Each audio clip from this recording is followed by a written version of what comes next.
Welcome back to the Michigan Business Beat, brought to you on the Michigan Business Network. Chris Holman here at the studios at the Capital Region International Airport. We're going to stay in town right now, although we don't have to, because the interview is with an attorney with Foster Swift, Collins & Smith, which has offices all over the state of Michigan, as a matter of fact. Anthony Dalimonte joins us. Anthony, it's always good to have you on. How you doing? Good. How are you? Thanks for having me, Chris. Good. You guys are throwing a big party or something like that. Let me know what that is. Yeah, sure. So our labor and employment team here at Foster Swift, so we have labor and employment lawyers in our Southfield, Lansing, and Grand Rapids offices. We're throwing a fall labor and employment law update to discuss major issues and developments that employers should be aware of. And some of those topics, they're listed on our website, but we're going to be discussing unemployment insurance, employee misclassification, drug testing, developments in non-compete agreements, which has been crazy the last couple months, workplace monitoring, and religious discrimination. Yeah, this is really interesting, and the topic is very varied, the topics, but give us a little teaser and talk about one of those. Sure. So last month, the U.S. Supreme Court made a ruling that significantly changed the landscape of religious accommodations. The case was Groff versus Dejoy, and the question in that case was whether the employer had violated an employee's Title VII rights in not granting his request for a religious accommodation when the employee didn't want to work on Sundays due to his religion, and he was subsequently disciplined for it. So the rule up until this point was that requiring the employer to bear more than a de minimis cost to provide a religious accommodation, that was an undue hardship, and the employer didn't have to accommodate.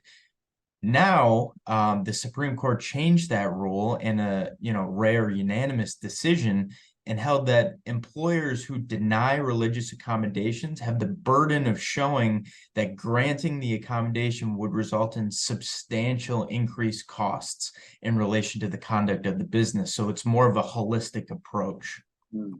So, Anthony, as if I didn't know the answer to this, what does this mean to employers? So, Justice Alito said in his opinion, if you're an employer and you're faced with a request, like the one that popped up in the case, the employer has to do more than simply conclude that forcing other employees to work overtime would constitute a hardship. So you have to consider other options. And, we recommend educating HR staff and managers on how to apply this new standard. We think there's a possibility that more requests may come in, and basically exploring all avenues in responding to these requests in a way that, isn't a flat out denial. So getting to the Supreme Court is not that easy a task. So there has to be time and money and energy behind it.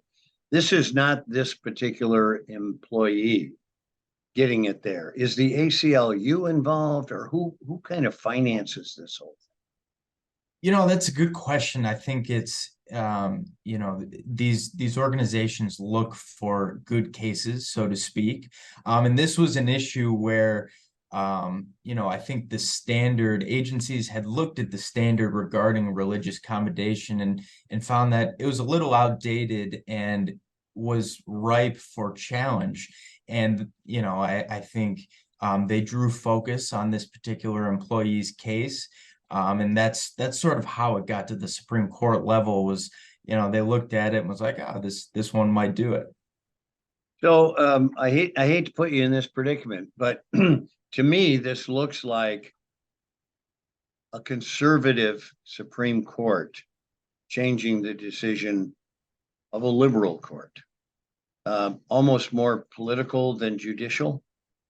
Does that have that feel, or am I out in space on this? I think I think there's some, credence to that effect. However, I would say that it was a unanimous decision, 9-0. And so it wasn't 5-4 here. And I think, there's certainly a religious, conservative element to it. It's the decision is more pro-employee and more pro-employee who expresses religious beliefs and seeks a religious accommodation. So I think there is some credence to that statement. However, the liberal justices agreed with it as well. So I don't know. Yeah, it's interesting, but this precedent kind of opens the door to some other groups that could be bringing forth this type of thing too.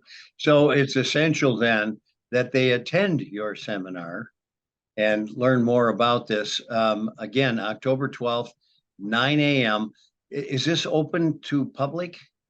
Open to the public. There's a sign up on our website. All you got to do is put in an email and you'll get sent an invite or a link and you'll be ready to go.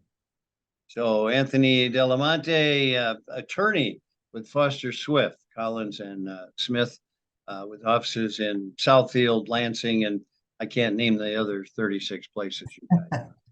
But thanks so much for joining us. We appreciate it. And thanks for, as always, you folks bringing clarity to things that are not easily understood. Thanks, Chris. All right, good to have you on. You are all watching the Michigan Business Beat on the Michigan Business Network. I'm Chris Holman.